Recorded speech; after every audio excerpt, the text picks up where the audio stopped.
Hi, this is Curtis Mitchell, Director of Junior Golf and Staff Instructor at Man O' War Golf here in Lexington, Kentucky. I found my way into a bunker and we're going to teach you guys how to get out of it. Now, a lot of people have a fear of bunkers. Most good players actually prefer being in a bunker over being in the rough. Now, you can generate some spin out of this as long as the lie is okay, and we are going to be talking about a decent lie in the bunker today. What I want to talk about first is having a stable lower body. A lot of people you see on TV, maybe on PGA Tour, you see them dig in. And that is a very good thing. That's going to stabilize the lower body. It's going to get us a firm contact to the ground. And you see their stance is a little bit wider than it would be on a full swing in terms of an iron or even a driver. Our stance is pretty wide. Now, digging in is just going to add some stability, so I'm completely okay with that. Now, in terms of the grip, it's exactly the same as the irons. We have it in the fingers, just so we can release the club properly and rotate just like we should. So we have the same grip, a slightly wider stance with the setup. We have a stable base in the lower body. We're kind of digging in some at the start. Now, in terms of ball position, this is very important. We're trying to make consistent contact with the sand.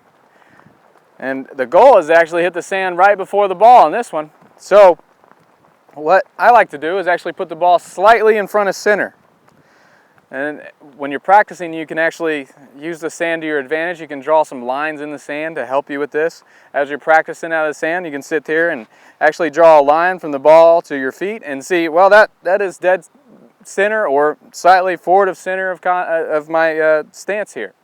So the thing I see a lot of players do is create a forward shaft lean in the bunkers. Now, we don't want this leading edge of the club, which happens to be fairly sharp. We don't want that leading edge of the club hitting the sand first. We actually want to activate what we call the bounce of a club, or the sole of the club. And we want to enter the sand with that, not as much with the leading edge. So anytime we get those hands forward at address and are forcing our hands forward at impact, we're not going to get much elevation out of it. We're not going to get consistent contact out of it. So we're going to want to activate the bounce. In order to do that, I want you to relax your hands back a little bit to where the shaft's almost vertical. We don't want to see too much forward press. Now, with the ball slightly in front of my stance here, I'm going to be able to enter the sand pretty easily right there behind the ball. We're splashing the sand. The ball happens to take off with it, hopefully. And what we need to focus on a little bit is consistency of contact with the sand. So a good drill that you can do at home, at your home course, out on a practice bunker somewhere, is you can just take your club and you draw a straight line, and you can work your way down this line. And you don't even need a ball to improve with this. So this is our ball. So my ball position is slightly in front of center for me.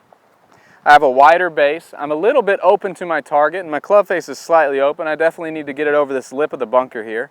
So my goal in this drill is to interact with the sand just behind the line. Now, when you do that consistently, and you can work your way down the line here and just get a feel for letting the club deliver at the bottom of the arc here. Now, as you can see, when I came down to impact, my shaft was vertical. I'm not trying to get much lag or forward press or any of those things in this shot. I'm actually letting the club head swing. I'm delivering the club head in order for me to get that ball to pop out of the sand like I want. So you got this line drill here to help us with that feel. All right, now, the other thing I like to do on the downswing is I like to maintain level shoulders. Anytime we see a dropping of, let's just say a dropping of the right shoulder on the downswing, which there's a lot of people have this fault. They're coming back, they're dropping that right shoulder, probably trying to help it in the air. Well, this isn't going to help it get in the air at all. We're going to drop the right shoulder, and guess what? Now I'm digging with the leading edge probably early. A lot of chunky shots there. There's also a possibility of compensating and trying to hit it thin too, and jumping at it some. So I want to try to maintain level shoulders throughout the whole downswing, which actually helps us with that impact position as well. Never want to see too much of a dip in that right shoulder. Now, the last thing here is let's finish our swing with the club up nice and high and fast, almost in a relaxed position, and we want to maintain our acceleration to that point. Any kind of deceleration in a bunker is bad news. We don't want to see that at all. I want you to accelerate through the hitting zone all the way into a finish where you're relaxed and the club is actually up vertical in the air at finish. So I'm going to attempt to hit one here. So I have a stable lower body. I've dug in a little bit. My stance is a little wider. I'm a little bit open. My club face is slightly open. Now ball position is in the front middle of my stance, and what you're going to see me do here is maintain level shoulders, deliver the club head on a vertical position air impact, and finish with my hands up, or the club head up high.